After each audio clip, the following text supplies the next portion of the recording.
Good evening, folks, and welcome back to Beard Time Stories. Tonight we'll be reading Chapter 17 of Pride and Prejudice. And if you can't hear it faintly in the background, Geoffrey's children are getting older and louder, but we're going to continue regardless.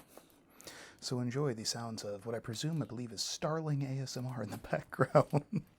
But without further ado, Chapter 17. Now, previously, we have, of course, had Mr. Wickham's personal viewpoint on his feelings of Mr. Darcy as he related them to Miss Bennet.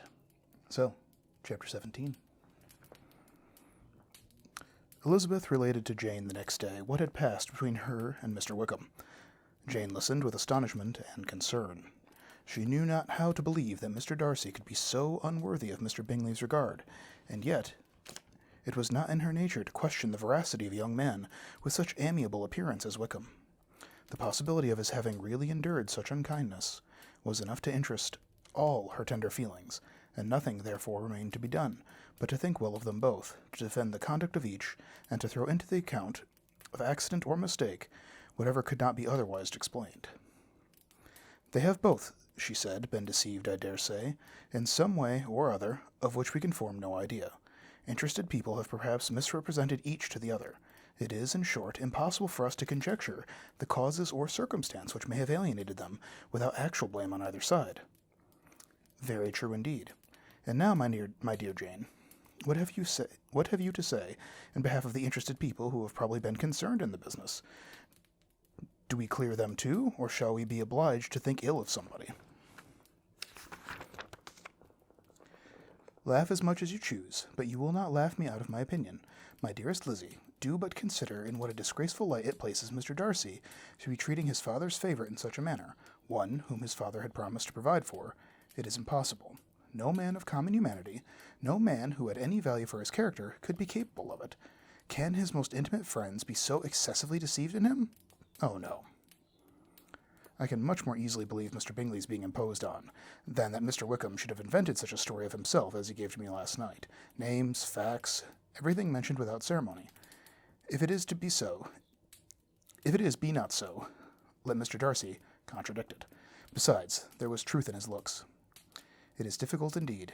It is distressing. One does not know what to think. I beg your pardon, but one knows exactly what to think.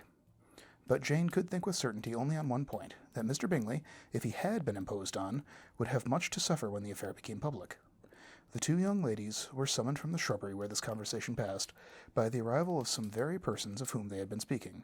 Mr. Bingley and his sisters came to give their personal invitation for the long-expected ball at Netherfield, which, if you will remember, Netherfield is Mr. Bingley's estate, which was fixed for the following Tuesday.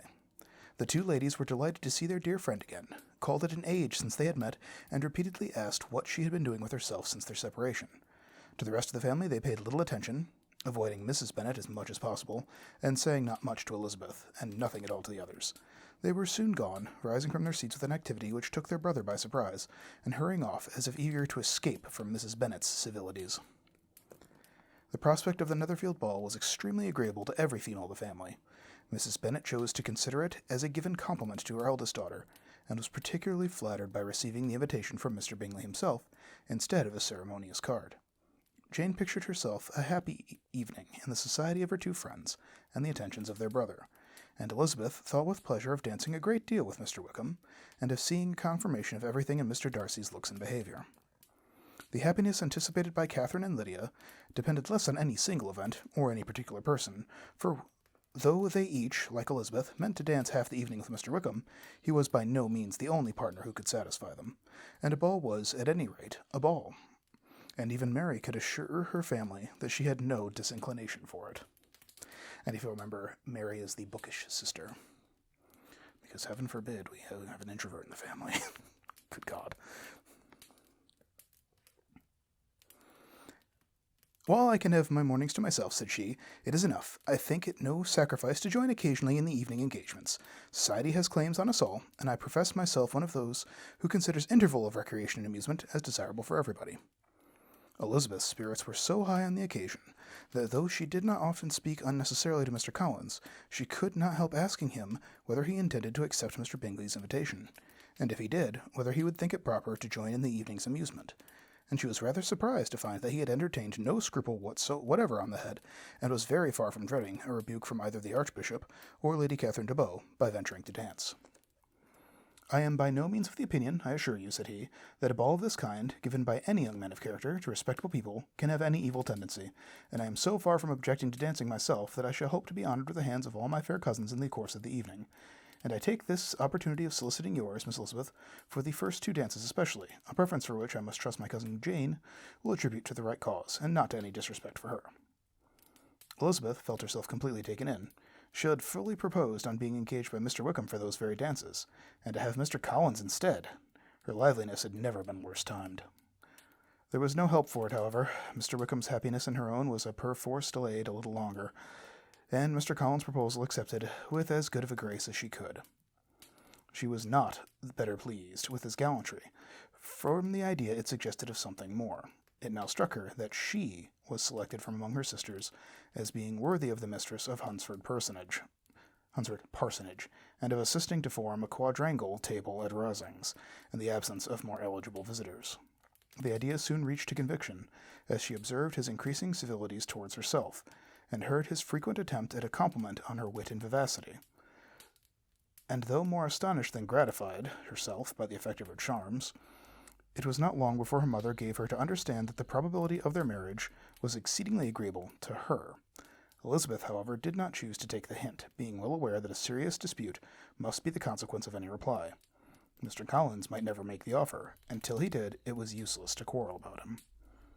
If there had not been a Netherfield ball to prepare for, and talk of, the younger Miss Bennets would likely have been in a pitiable state at this time, for from the day of the invitation to the day of the ball there was such a succession of rain as prevented their walking to Meryton once. No aunt, no officers, no news could be sought after. The very shoe roses for Netherfield were got by proxy. Even Elizabeth might have found some trial of her patience in weather, which totally suspended the improvement of her acquaintance with Mr. Wickham, and nothing less than a dance on Tuesday could have made such a Friday, Saturday, Sunday, and Monday endurable to Kitty and Lydia. And we're going to get ahead and call it a night there, folks. Remember, never give up, never surrender. Sleep well. Have a great evening. And we'll see you soon.